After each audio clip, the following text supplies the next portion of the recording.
미움이란 걸림돌이란 제목으로 하나님 말씀 증거하도록 하겠습니다. 우리 요한 1서는 구약 성경의 신명기와 같은 말씀입니다. 1세대들이 다 죽고 이제 살아남은 사람이 구약에는 모세, 여호수아, 갈렙밖에 없었잖아요. 마찬가지로 지금 요한 사도는 나이가 90세가 넘는 나이였습니다. 그래서 여기 친구들을 보면은 뭐 자녀들아, 아이들아 이렇게 말을 많이 했죠. 뒷부분에 보면 그런 이유가 최고 연장자가 이제 마지막 다음 세대들을 향해서 주시는 말씀입니다. 1세대가 지나가니까 체험도 사라지고 감격도 사라지고 세상과 대항할 힘도 사라지니까 꼭 붙들어야 될 말씀, 이거 붙들어야 된다라고 하는 처음 복음을 지금 강조하고 있다라는 것입니다. 그러니까 이대로 순종하면 된다 이렇게 우리에게 말씀하고 있습니다. 오늘은 2장에서는 두 가지를 얘기하고 있어요. 첫 번째는 무조건 순종하라. 그러니까 요즘 젊은이식으로 표현한다 그러면, 왜냐하면 이게 다음 세대니까 닥치고 순종 그런 거고요. 두 번째는 뜨겁게 사랑하라. 내용은 사랑인데 이거 사실은 미움을 뽑아내라. 우리 삶 속에서 미움이라는 걸림돌을 뽑아내지 않으면은 이 아름다운 가속이 붙지 않는다 그런 얘기입니다. 그러니까 그냥 평상으로 얘기하면은 순종하라. 두 번째는 사랑하라. 이 두 가지 말씀을 우리에게 주고 있습니다. 차례로 살피겠습니다. 첫 번째는 무조건 순종하라 그런 말씀이죠. 지금 1, 2절을 보니까 먼저 죄 용서를 얘기하고 있습니다. 우리가 죄를 범해도 우리 대언자, 여기서 대언자라고 말하는 것은 성령하고 똑같은 표현을 썼어요. 파라클레토스, 위로자, 컴포터 또는 우리 변호사 뭐 그런 얘기를 합니다. 우리 돕는 자가 계신다는 거예요. 하나님 보좌 우편에서 우리를 위해서 날마다 기도하시는 대언자 예수님이 계신다. 그래서 그분이 기도만 할 게 아니라 본인 몸이 화목제물이 됐기 때문에 우리 죄를 다 용서해 주신다. 앞부분을 강조하고 있습니다. 그런데 우리가 죄 짓고 용서받고 죄 짓고 용서받고 죄 짓고 용서받고 이게 뭐 반복된다는 게 이게 그리스도인의 진정한 모습이겠느냐? 이건 전제라는 거죠. 그래서 먼저 전제를 깔고 그 이후에 창조의 힘, 뭐 새로운 지평을 여는 힘, 그게 어디에 있느냐? 오늘 구체적으로 나오는 거예요. 순종에 있다라는 것입니다. 먼저 우리가 죄 지으면 용서받는다. 그죠? 죄 용서, 이건 1차적인 문제다. 이거를 설명하는 것이 1절, 2절입니다. 읽겠습니다. 시작. 나의 자녀들아, 내가 이것을 너희에게 쓰면 너희로 죄를 범하지 않게 하려 함이라. 만일 누가 죄를 범하여도 아버지 앞에서 우리에게 대언자가 있으니 곧 의로우신 예수 그리스도시라. 그는 우리 죄를 위한 화목제물이니 우리만 위할 뿐 아니요 온 세상의 죄를 위하심이라. 그러니까 용서받았죠. 근데 성경은 항상 그래요. 뭐 거기서 끝나는 게 아니에요. 용서받으면 용서받은 그 이후를 얘기하고 있어요. 그러니까 용서 그 이후 우리 예수 믿고 난 다음에 죄사함 받고 구원 받았죠. 그럼 구원 그 이후, 용서 그 이후 뭘 해야 되죠? 순종이라는 것입니다. 순종. 여기는 뭐라고 되어 있냐면 계명을 지킨다. 계명을 지킨다는 게 순종 아니에요? 하나님 말씀을 지킨다, 순종한다. 그리고 하나님을 우리가 안다 그러잖아요. 안다 그러면서도 순종하지 않으면 그 거짓말장이다 그런 거죠. 그러니까 진짜 아는 거는 뭐로 아는 거예요? 지식으로 아는 게 아니라는 거죠. 우리가 하나님을 안다 그러면 뭐 이렇게 지식으로 아는 게 아니라, 여기서 안다라는 얘기 뭐 여러 번 들어봤잖아요. 그 야다라고 하는 건데 이 부부관계 때 쓰는 말이거든요. 이게 체험적으로 안다 뭐 그런 뜻이거든요. 그러니까 순종하지 않으면, 체험하지 아니하면 그거 아는 거 아니다 이런 식의 접근입니다. 그리고 뭐 행하는 것이, 순종하는 것이 하나님을 온전히 아는 것이고 하나님 말씀에 대한 완성이다. 뭐 이런 식의 접근을 하고 있습니다. 그런 맥락에서 본다 그러면 어렵지 않다고 생각합니다. 3절부터 6절까지 내용입니다. 다 같이 읽겠습니다. 시작. 우리가 그의 계명을 지키면 이로써 우리가 그를 아는 줄로 알 것이요 그를 아노라 하고 그의 계명을 지키지 아니하는 자는 거짓말하는 자요 진리가 그 속에 있지 아니하되 누구든지 그의 말씀을 지키는 자는 하나님의 사랑이 참으로 그 속에서 온전하게 되었나니 이로써 우리가 그의 안에 있는 줄을 아노라. 그의 안에 산다고 하는 자는 그가 행하시는데도 자기도 행할지니라. 그러니까 순종이 하나님 제대로 아는 것이고 순종이 주님을 제대로 사랑하는 것이다. 그래서 순종해야 된다. 이걸 얘기하고 있습니다. 그런데 다시 적용을 한다 그러면 우리의 삶에서 변화가 나타나지 않는 이유가 무엇입니까? 순종하지 않아서 그렇다라는 거예요. 아니 소금 있는데도 짜지 않아요. 싱거워요. 부뚜막에 소금도 넣어야 짠다 그러잖아요. 그러니까 넣는 게 뭐예요? 그게 순종이죠. 순종하지 않으면 아무것도 안 된다는 거죠. 우리 한국의 그 경제 역사 가운데 현대 정주영 회장 뭐 큰 기여를 하지 않았습니까? 그분 맨날 했던 얘기가 뭐예요? 해봤어죠. 해봤어잖아요. 그러니까 아무리 많은 지식을 갖고 있고 뭐 서울대학 나오고 하버드 나오고 한다 할지라도 해보지 않은 게 뭐 중요하냐는 거예요. 초등학교 나온 사람도 해본 사람이 다 하잖아요. 해봤냐고. 해보는 거예요. 해보는 거. 똑같은 얘기가 뭡니까? 순종 아니에요? 하나님 말씀을 잔뜩 알고 있으면 뭐 할 거예요? 순종하는 거죠. 그래서 말씀에 발을 붙이는 거예요. 말씀에 육체를 붙이는 거예요. 그걸 성육신, 인카네이션 그러잖아요. 그러니까 하나님 백성들 해야 될 일이 뭐예요? 말씀, 이 문자적인 말씀들을 그 다리를 붙이고 살을 붙이고 육체를 붙여서 보이게 만들라는 거예요. 실제로 살아보라 그런 얘기죠. 해봤냐고. 여러분 요즘에 그 뭐 각 나라 특별히 북한이 그러지만 핵실험 때문에 문제가 있죠. 핵실험. 여러분 우리나라도요. 사실 이렇게 뭐 맘만 먹고 허락만 한다 그러면 어떤 분은 그러더라고. 1개월이면 핵 개발한대요. 1개월이면 우리 뭐 기술 다 있고 다 있지 뭐 없겠어요. 그거 못 만들겠어요? 그런데 이론적으로는 다 알고 있지만 반드시 해야 되는 게 뭐냐면 그걸로 만들어 가지고 되는지 안 되는지를 해봐야 된대. 그게 핵실험 아니에요? 그죠? 이론적으로는 다 알고 있지만 해보지 않으면 내 거 아니라고요. 터질지 안 터질지 어떻게 알아요 그걸? 그렇죠? 그래서 반드시 다 알고 있더라도 실험이 필요한 거야. 핵실험이 필요한 거라고. 이런 거 하자는 얘기가 아니고 우리에게 필요한 건 뭐예요? 하나님의 말씀에 대한 실험이 필요하다는 것입니다. 말씀 그대로 살아보는 거. 옛날에 그 로스앤젤레스에서 어떤 그 유태인 노인이 중얼중얼 걸으면서 맨날 걷더래요. 그 동네 중얼이 할아버지예요. 그래서 왜 중얼중얼 걷습니까? 그랬더니 그분 말씀이 그거죠. 여호수아 1장 3절에 보니까 모세에게 말한 바와 같이 너희 발바닥으로 밟는 땅을 다 너에게 주겠다. 그 말씀을 듣고 순종하고 있는 거라고. 그래서 중얼중얼하면서 계속 발바닥을 밟고 다니는 거예요. 그죠? 하나님께서 발바닥으로 밟는 땅을 다 주시겠다고. 이걸 뭐 액면 그대로 뭐 받아들일 건 아니지만 뭐 하나를 깨우칠 수 있어요. 순종하는 마음. 그래 하나님 말씀이 그렇다 그러면 그런 줄 알고 해보는 거예요. 그러니까 머릿속으로 이건 맞는 거고 아니고 뭐 이거는 뭐 실제로 그런 뜻이 아니고 이런 식으로 하지 말고 해보라니까요. 금식의 능력 그래도 금식도 안 해본 사람이 금식의 능력을 어떻게 알아요? 금식도 한번 해보라니까. 해보면 달라져요. 기도도 안 해보고 기도의 능력을 어떻게 알아요? 해봐야 되겠죠. 그게 순종의 능력이라는 것이죠. 순종하는 거. 누누이 말씀드리지만 순종 한 번 순종하면 어떤 일이 벌어져요? 방향이 확 바뀌어버리고 2번 순종하면은 도약이 일어나고 3번 순종하면은 기적이 나타난다. 이거 다니엘서에서 나오는 다니엘과 세 친구들을 한번 비교해서 한번 대입시켜 봅시다. 다니엘과 다니엘의 친구들 뭐 같이 그랬겠죠. 다니엘서 1장 8절 보니까 뜻을 정하여 이게 뭐예요? 순종하겠다고 뜻을 정한 거죠. 나는 이렇게 우상에게 바친 음식 안 먹어. 뜻을 정해 방향이 잡힌 거죠. 첫 번째 순종은 방향이라니까요. 뜻을 정하여 그러니까 표대를 향하여 하나님을 향하여 나는 절대 세상으로 안 가. 한 번 순종하니까 방향이 확 잡혀버리잖아요. 2번 순종이 뭐죠? 뭐 열흘 동안 뭐 했다면서요. 그러니까 계속 순종한 거 아니에요? 그 말씀대로. 그랬더니 1장 15절에 보니까 열흘 동안 채소만 먹으면은 고기 안 먹으면 뭐 뿌석뿌석해야 되는데 얼굴이 아름답고 여기 고기를 많이 먹어서 그런가 봐. 그죠? 살이 더욱 윤택하며 그죠? 막 뽀얗게 뭐 이렇게 됐다는 거예요. 뭐 이렇게 표백이 돼서 뭐 하얗게 됐는지 미백 화장품인지. 그리고 모든 소녀들보다 좋아 보인대요. 도약이죠. 거기서 끝나는 게 아니죠. 하나님께서 이렇게 이거 하나 통과했더니 순종했더니 학문을 주시고 지혜를 주시고 환상과 꿈을 깨닫게 해주시고. 잘 보세요. 순종하면 그때부터 뭐가 어떤 일이 창조 일이 막 벌어진다니까. 용서에서 끝나는 게 아니에요. 사죄에서 끝나는 게 아니라고. 하나님께 순종했더니 그 다음에 어떤 일이 벌어져. 막 부어주신다고. 학문도 주시고 지혜도 주시고. 이런 거 뭐라 그래요? 환상과 꿈이라 그러면 이건 뭐 기적적인 일이라 그래야 되나? 인사이트라 그래야 되나? 뭐 환상이라 그래야 되나? 뭐 이런 거예요. 비전을 주시고. 그리고 그 다음에 왕 앞에 서게 했다. 이거 뭐 왕궁한 표현이지만 출세했다 그런 얘기 아니에요. 출세 되게 좋아하지만 그 길이 확 열렸다는 거죠. 한 번 순종하니까 방향, 2번 분명히 도약이죠. 그러니까 3번 순종했다 그러는 거예요. 기적은 그 3명의 친구들하고 사자구라고 볼 수 있잖아요. 푸른 뿔에 들어갔다 나오잖아요. 기적 아니에요? 그죠? 왕도 변화되잖아요. 왕도 하나님 찬송하라 그러고 그죠? 저렇게 건져주신 하나님을 그죠? 누구든지 방해하지 말라 그러고 느부갓네살이 변화가 됐다니까요. 사자굴에 들어갔다 나오잖아요. 기적 아니에요? 개구리만 집어넣어도 우리 죽을 것 같은데, 그죠? 미친 개구리만 넣어도 우리 힘들던데 사자굴에 넣는데 살아나왔다. 기적 아니에요? 명확하게 다니엘서가 보여주고 있잖아요. 다니엘서는 어찌 보면 순종의 어떤 그림이에요.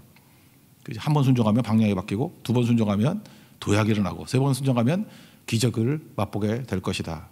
그러니까 지금 자라나는 세대들에게 지금 뭐라고 얘기하는 거예요? 요한이 야 너희들 지금 용서받았다가 끝나는 게 아니야. 젊었을 때 얼마나 의욕이 있고 힘이 있고 좋냐. 야, 너희들 그 1세대들 끝났다고 이렇게 비리비리하게 살지 말고 한번 순종해봐. 20대 때 한번 순종해봐. 10대 때 한번 순종해봐. 그죠? 뭐 30대까지 젊은이라고 하죠. 30대까지 한번 순종해봐. 순종하면 어마어마한 일들이 나오게 될 거야. 속된 말로 하면 닥치고 순종. 그죠? 닥치고 순종. 순종하면 놀라운 일들이 벌어지게 된다, 그런 거죠. 어떤 뭐 성도는 그런데 40일 동안 새벽기도 한다고. 닥치고 순종하더라고. 근데 요즘에 안 보이대. 하여튼 그래요. 그러니까 문제지. 닥치고 순종. 끝까지 가고 뭐 금식한다 그러시는 분들 뭐 본인이 하겠지. 확인할 길이 없으니까 금식하고 예배를 심자, 기도를 심자. 이 순종의 능력이 나타난다는 것입니다. 어떤 성도가 학원을 하시는데 학원에 자기는 그 1년에 10명씩 전도하겠대요. 근데 지금 뭐 금년에 보니까 한 3명 정도 한 것 같아. 그죠? 순종하는 거죠. 순종하는 거. 그때 능력이 나타나기 시작하는 거죠. 지금 다음 세대들에게 주시는 말씀입니다. 야, 용서받아서 끝나는 게 아니라 새 창조의 길, 우리 찬양과 같이 광야에도 길이, 사막에도 강이 흐르는 길이 뭔지 알아? 순종이야. 닥치고 순종해봐. 놀라운 일이 벌어질 거야. 이렇게 권면하고 있다는 것입니다. 순종을 통해서 우리 방향과 도약과 기적을 맛보는 믿음의 종 되기를 축원합니다. 그 다음에 또 한 가지 나오는 얘기가 뭐냐면 뜨겁게 사랑하라. 근데 사랑을 강조하지만 내용은 미움을 뽑아내라, 이런 말씀입니다. 미움을 뽑아내라. 미워해서는 안 된다, 그런 거죠. 이거 사실 평양 대부흥 때의 이 본문이거든요.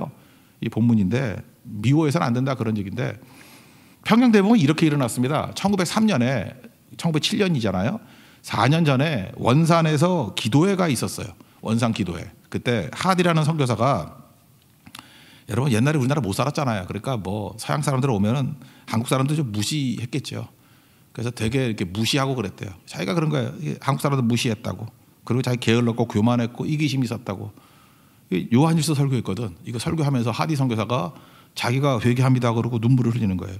선교사들이 왔지만 좀 교만했는가 봐요. 한국에 온 선교사들이. 근데 그들이 교만한 모습을 깨버리고 한국인 무시하는 모습을 깨버리고 이렇게 회개하니까 이 말씀 앞에서 자기가 사랑이 없다고.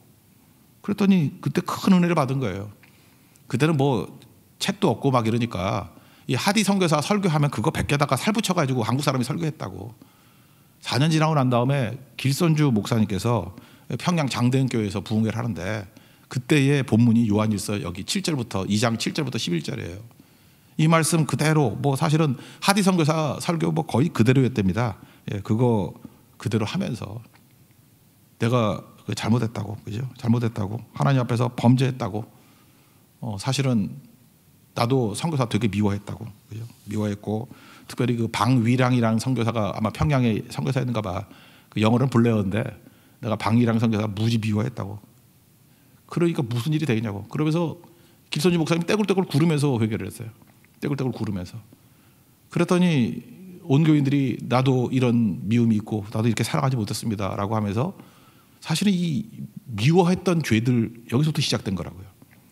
그때부터 폭발적인 능력이 나타나기 시작했습니다. 여러분 일제시대 때 우리 한국에서 제일 많이 설교됐던 본문이 어딘지 알아요? 요한일서예요. 그래서 요한일서를 외국 선교사들은 그래요. 한국인의 성경이라고. 그냥 어디 가면은 맨날 성경 읽는 게 요한일서만 설교했다고요. 이게 일제시대를 요즘에 일제강점기라고 하는데 일제강점기를 이길 수 있는 힘이었다라는 것입니다. 이런 거 가지고 있어야죠, 우리에게. 옛날에는 그 예배 드릴 때 일본 순사들 와가지고 예배 감시하고 막 그랬어요. 요한일서 그때 금서가 어디냐면 출애굽기입니다. 출애굽기 설교하면은 막 목사 잡아가고 막 핍박하고 막 그랬다고. 그래서 그 일제 강점기 때 제일 많이 설교됐던 게 뭐냐면 요한일서, 구약은 출애굽기. 그죠? 1943년부터는 설교도 못 하겠어요. 그 본문 가지고. 그러니까 뭐 다른 본문 가지고 간접적으로 설교하고 그랬다고요. 교회가 그렇게 핍박받았습니다. 어려움 당했습니다. 근데 그 출애굽기 또 요한일서, 특별히 요한일서를 통해서 이 한국교회는 이 요한일서에 빚을 지고 있어요. 엄청난 부흥과 은혜가 나타나기 시작했다는 것입니다. 그래서 우리 민족이 사실은 사랑을 배운 거예요. 미움 뽑아내고 사랑을 배운 거예요. 이게 35년 동안 계속 이런 흐름이 있었기 때문에 사실은 손양원 목사님이 전 나갔다고 생각을 해요. 우리 기조가 요한일서였거든요. 미워하지 말고 사랑하라는 거. 그랬더니 아들을 죽인 원수까지도 사랑하는 사랑의 원자탄이 나온 거 아니겠습니까? 저는 다시 우리 민족에게 주시는 말씀이 이거라고 생각해요. 이거 없으면요, 요즘에도 보세요. 얼마나 사람들 미워해요. 서로 미워하고 막 대적하고. 우리 민족에는 미워하는 인자가 있는 것 같아요. 다시 이 말씀 붙들고 1904년, 1907년 이런 회개운동이 벌어져야 우리 민족이 복받고 변화가 된다라는 것입니다. 광야의 길, 또 사막에도 강이 흐르는 그런 일들이 벌어지게 된다라는 것입니다. 오늘 이 말씀이 우리에게 복이 되는 은혜 역사가 있기를 바랍니다. 먼저 이렇게 얘기를 해요. 먼저 사랑하라. 이것은 새 계명 아니고 옛 계명이었다. 옛 계명도 구약 성경 보면 옛 계명도 있었잖아요. 사랑하라는 거 뭐 레위기도 나오고 뭐 신명기도 나오고 여기저기 나와요. 사랑하라. 그런데 내가 새 계명을 주는데 그것도 또 사랑이에요. 옛 계명도 있었는데 또 새 계명이라는 거예요. 그게 무슨 뜻이냐? 옛날에 그 구약에 나오는 그 사랑하라라는 옛 계명은 약간 희미한 것이었다라는 거예요. 그래서 사랑하는데 구약에서는 사람들이 어떻게 이해했어요? 누구를 이웃을 사랑하라 그럴 때 이웃이 누구냐면 나랑 가까운 사람들, 내가 좋아하는 사람들, 우리 가족들, 이것만 사랑이지 않았어요. 근데 예수님께서는 실제로 보여주신 거죠. 사랑이 뭔지를 보여주셔서 원수까지도 사랑하라는 거예요. 원수까지도. 그리고 우리가 원수 되었을 때 우리를 사랑했잖아요. 예수님이. 그죠? 마찬가지로 우리도 원수까지도 사랑하는 것이 그게 진짜 복음의 능력이라는 거죠. 잘 보세요. 용서 끝나고 나는 용서 그 이후에 뭘 하라고요? 순종하라. 순종 어마어마한 일입니다. 기적을 나타내요. 근데 순종으로 끝나는 게 아니에요. 순종 그 이후에 뭐 하라고요? 사랑하래요. 그러니까 우리는 항상 끝나는 게 없습니다. 순종 그 이후에는 사랑이 있고요. 사랑 그 이후에는 뭐 그다음에 뭐 영광이 있겠지. 완성이 있겠지. 그러니까 순종으로 끝나는 게 아니라 순종에서 기적이 나타난다 할지라도 진정한 아름다움과 영광은 사랑할 때 나타나게 되는 것이다. 이렇게 말하고 있습니다. 그래서 예수님이 보여주신 그 사랑. 그래서 8절 같은 데 보니까 참된 것 그랬는데 참된 것은 뭐냐면 현실적인 거, 체험된 거, 실제적인 거 그런 뜻이에요. 그러니까 리얼이죠. 리얼. 이렇게 추상적인 사랑이 예수님으로 말미암아 참된 것, 이 현실적인 것, 이게 리얼하게 보였다. 실제적인 것으로 보여주게 되었다. 이렇게 말하고 있습니다. 7절, 8절 읽겠습니다. 시작. 사랑하는 자들아, 내가 새 계명을 너에게 쓰는 것이 아니라 너희가 처음부터 가진 옛 계명이니 이 옛 계명은 너희가 들은 바 말씀이거니와 다시 내가 너에게 새 계명을 쓰노니 그에게와 너에게도 참된 것이라. 이는 어둠이 지나가고 참빛이 벌써 비침이니라. 참빛이 예수님이죠. 요한복음 1장에 보면 예수님이 오셔가지고 사랑의 구체적인 내용이 무엇인지를 보여주셨다라는 것입니다. 그게 바로 뭐예요? 원수까지도 사랑하는 거고 자기 몸을 내어주기까지 십자가의 사랑을 보여주셨다. 그게 예수님의 사랑이었다. 이렇게 얘기를 합니다. 여기까지는 뭐 여기까지 설명합시다. 근데 더 중요한 게 뭐냐면 미움에 대한 것들을 더 강조하고 있는 것 같아요. 미움이 섞여 있으면은 우리 인생 가운데 잘 보세요. 순종하면 막 기적이 나타나죠. 그래서 막 질주하고 있는데 빠르면 빠를수록 앞에 방해물이 있으면 장애물이 있으면은 사고 나죠. 자동차가 뭐 20km를 갈 때 장애물 부딪히면 조그맣게 사고밖에 안 나지만 이게 뭐 한 120km 달릴 때 뭐 커다란 장애물이 부딪히면 큰 사고 나잖아요. 우리가 이렇게 질주할 때 순종의 질주를 할 때 큰 장애물이 되는 게 뭐냐? 그게 미움이라는 거예요. 우리 성경에는 거리낌이라고 되어 있는데 장애물, 방해물, 거리낌 그런 거예요. 거리낌. 그러니까 우리 인생에서 뭐가 필요해? 우리 다음 세대들 꼭 필요한 게 뭐냐? 두 가지 힘이 있는데 미움의 힘도 있다. 근데 미움의 힘으로 살면은 너 인생이 장애물이 돼. 방해물이 돼. 그러니까 미움으로 살면 안 되고 반드시 사랑으로 살아야 돼. 그래야 순종에 사랑이 덧붙여지면은 이거는 뭐 아름다움이 되고 영광이 될 수 있는 거야. 그러니까 다음 세대들에게 얘기하고 있는 거예요. 그죠? 사랑으로 일해라. 뜨겁게 사랑해라. 사랑의 힘으로 해야 된다. 요즘 우리가 하면 뭐 선거할 때 뭐죠? 네거티브죠. 네거티브가 뭐예요? 미움의 힘으로 뭘 하려고 하는 거 아니에요. 그건 마귀로부터 나온 거지. 그건 절대 하나님께서 나온 거 아니라고요. 인생을 네거티브로 살지 말라는 거예요. 미움도 힘이 있습니다. 막 미워하면 뭐 결집도 하고 뭐라 그러죠? 뭐 힘도 생기고 그래요. 막 미워하게 만들면 그 나중에 보면 그 마귀로부터 나온 거라니까요. 그거 다 망하게 돼 있습니다. 무너지게 돼 있고 이루고 난 다음에도 깨지게 돼 있어요. 그러니까 우리 민족에서 이 네거티브가 사라져야 돼요. 그죠? 그 미움의 힘으로 살면 안 되고 사랑의 힘으로 살아야 된다.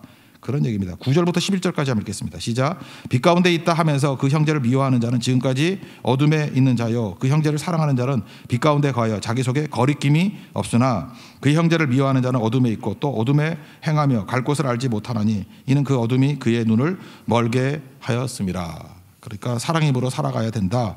이런 얘기를 하고 있습니다. 여러분 이게 왜 미움이 왜 힘들어지느냐 하면은 미워하는 것들이 사실은 하나님의 능력을 이렇게 제어하는 거리낌이 되기 때문에 그렇다라는 것입니다. 그리고 이건 여기서 보면은 미움은요 우리의 잠재력을 다 잃어버리게 만들어 버린다는 것입니다. 미움은요 나를 피해자 의식을 갖게 만드는 거예요. 기선지 목사님도 그랬죠. 나는 선교사의 피해자야. 선교사들은 맨날 잘난 척하고 이래가지고 우리 못 사는 나라기 때문에 피해자야.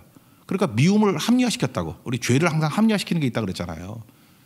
내가 이렇게 당하니까 미워하는 게 당연하지. 저 사람이 제대로 해야지 내가 미워하지 않고 사랑하지. 그러면 나 자신도 깨지고 잠재력이 다 사라져 버린다는 것입니다. 예수님이 그러잖아요. 원수까지 사랑하라. 그러니까 그 다음 얘기를 하고 있는 거죠. 미국의 어떤 상담학 이야기인데 뭐 저한테 약간은 좀 인상적이었어요.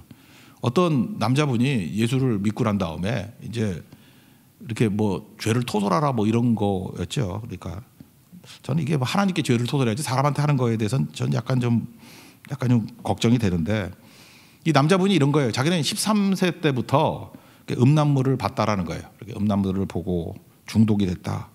근데 예수님 영접하고 난 다음에 너무너무 뜨거워져가지고 마음이 찔려가지고 자기 아내에게 고백을 했대요. 내가 지금까지 계속 이게 중독이 돼가지고 이런 포르노 같은 거 보고 있었다. 그리고 무릎 꿇고 눈물로 잘못했다고 했대요. 그러면 이게 해피엔딩으로 끝나야 되는데 여자가 욕을 하면서 뭐 이런 놈이 다 있냐 그러고, 그죠? 막 여자가 못 참는 거예요, 그죠? 아니 나 같은 여자를 두고 뭔 짓을 하는 거야, 막 이러면서 그 복수심에 나가서 그 여자도 외도를 했대요. 그래서 가정이 다 깨져버리고 극단적이 돼버리고. 하여튼 뭐 그런 스토리예요. 여기 잘 보세요.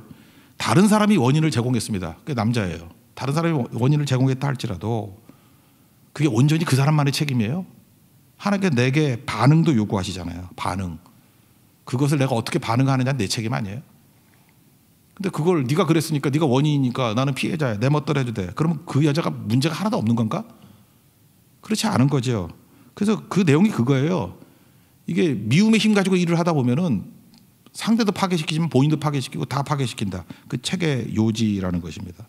이게 되게 무서운 거죠. 또 그 책에 같은 얘기예요. 어떤 분들 이렇게 예수 잘 믿고 이렇게 사랑으로 용서해 줬던 것을 경험했던 사람들을 보니까 이게 분석이 나오잖아요. 그 사람이 겪은 환경, 그 사람이 겪은 환경들이 뭐 우리 상처 없는 사람이 어디 있습니까? 아픔 없는 사람이 있어요. 환경을 쭉 읽어보면 상담 많이 한 사람은 결론을 보잖아요. 이런 환경이면 이렇게 될 것이다. 이런 환경, 확률적으로 이렇게 될 것이다. 근데 그분의 얘기가 그거예요. 겪은 환경에 비해서는 최선의 모습이더라. 왜요? 하나님의 사랑이 그를 감싸줬기 때문에 그래요. 요셉을 보세요. 요셉이 겪었던 환경을 보면은 망해야 되잖아요.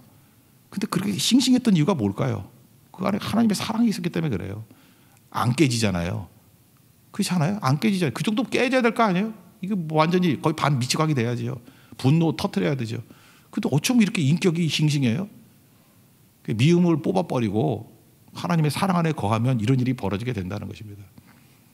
사실 우리 한국교회도 미칠 지경 아니었어요. 제암리교회 같은 데 보면은 일본 군인들이 이렇게 다 사람들 모아놓고 불질러 버렸잖아요. 다 태워 죽이고 그랬잖아요. 근데 우리가 한 번도 뭐 그런 것 때문에 뭐 일본에 항의하고 뭐 그런 거 있나? 그런 것보다도 그때 그걸 용서를 했다고, 한국교회가. 그게 교회의 능력이죠. 그 요한일서 말씀이었어요. 그죠? 그 말도 안 되는 것들에 대해서. 그래서 제가 어렸을 때만 해도 일본 목사님들 뭐 몇백 명씩 와가지고 제암리교회 가가지고 뭐 사제 뭐 예배드리고 굴복 뭐 무릎 꿇고 그랬던 거 봤다고.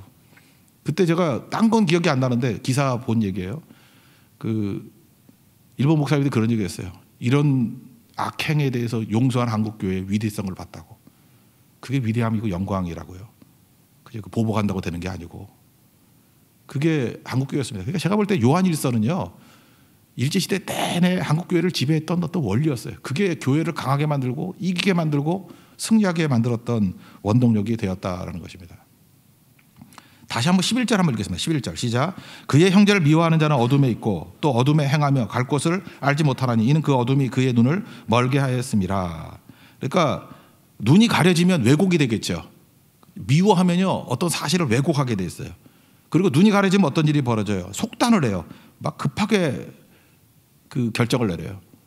그래 잘 보세요. 이게 미움의 힘으로 가는 사람들 보면은 왜곡, 또 하나는 틀린 근거를 가지고 속단을 해. 그러니까 왜곡 속단. 그러니까 나중에 맹인의 길을 걸어가는 거죠. 망하는 거지. 눈 떴다 하지만 눈 감으면 맹인의 길이잖아요. 눈을 멀게 하였습니다. 반면에 하나님의 사랑과 하나님 말씀이 들어가면 어떤 일이 벌어집니까? 왜곡이 아니라 진실이죠. 왜 그래요?